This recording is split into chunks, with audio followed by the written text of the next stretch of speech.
सभी को नमन करती हूँ। परम आदरणीय चेयरमैन सर, आदरणीय मैनेजर सर, प्रिंसिपल सर एवं सभी सम्मानित शिक्षकगण और यहाँ पर उपस्थित सभी मित्रगण को स्वतंत्रता दिवस की मुबारकबाद देती हूँ। और ब्राइट फ्यूचर एकेडमी के विद्यालय के प्रांगण में मैं शिक्षा प्रदान कर रही हूँ।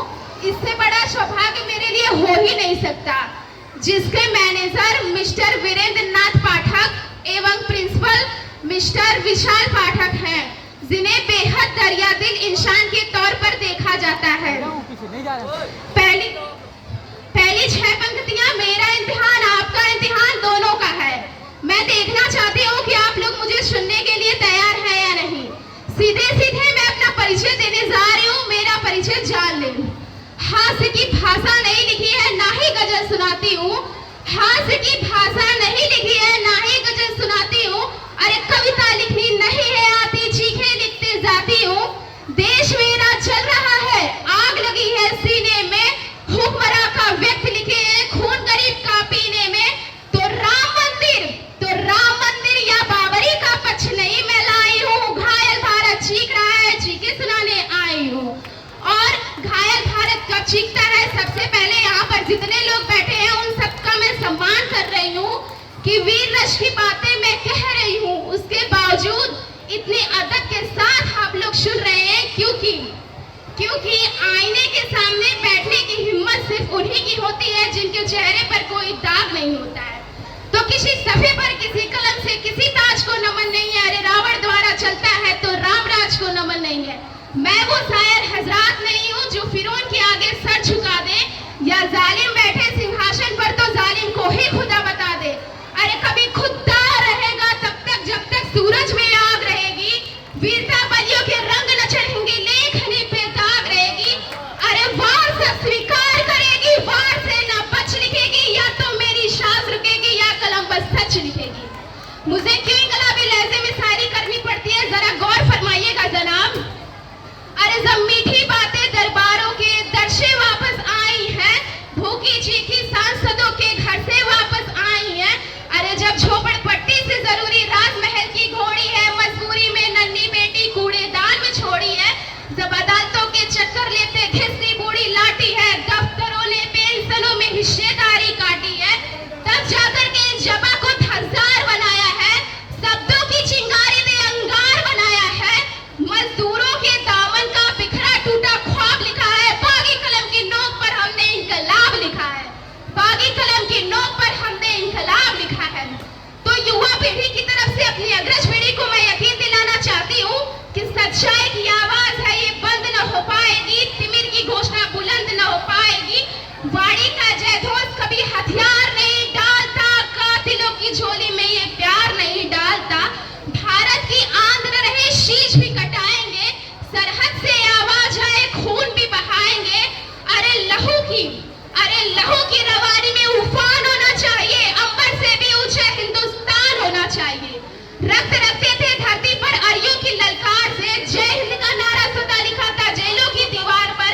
अरे बदन पे बदी थी बेड़ियां, दिल मगर आजाद था, और रक्त के अंतिम कतरे में भी भारत जिंदाबाद था। उसके बावजूद आज एनसीईआरटी की पुस्तकें हमें पढ़ाती हैं कि मध्यरात्रि 2 दस्तावेजों पर दस्तखत होने के कारण आजादी हमारी झोली में आई थी। मैं आपको यकीन दिलाना चाहती हूँ कि 2 दस्तावेजों पर दस्तखत होने के कारण आजादी हमारी झोली में नहीं आई थी। जरा सुनिएगा, कतरा कतरा खून दिया था, बीच जवानी जुनून दिया था, खड़े अंग्रेज माने नहीं तो गोलियों से बूंद दिया था। अरे गोलियों के गाल नहीं थे ना आवाज मंजीरों की, खनखनाहट गूंजती थी सेलवर में जंजीरों की। राजनीति से मिली नहीं थी, ना ही खरीदी पैसों से। सौदा लहू के मौल हुआ था भगत सिंह जैसों से। माओ ने गोली खाई थी बेटे लटके फंदे पर। आजादी की डोली उठी है कुर्बानी के कंधों पर, आजादी की डोली उठी है कुर्बानी के कंधों पर। और 14 फरवरी को जब पूरा देश अपनी महबूबाओं को गुलाब थमा रहा था, तो ये माँ अपने बेटे के गम में जिस तरह चीख रही थी, पुलवामा का वो मंजर याद कर लीजिए। क्या स्थिति थी उस समय भारत देश की, जरा अपने जहन में उतारिएगा कि अटल हिमालय मायूस दिखा था, मलय पवन की रुकी रुकी थी, कि अटल हिमालय मायूस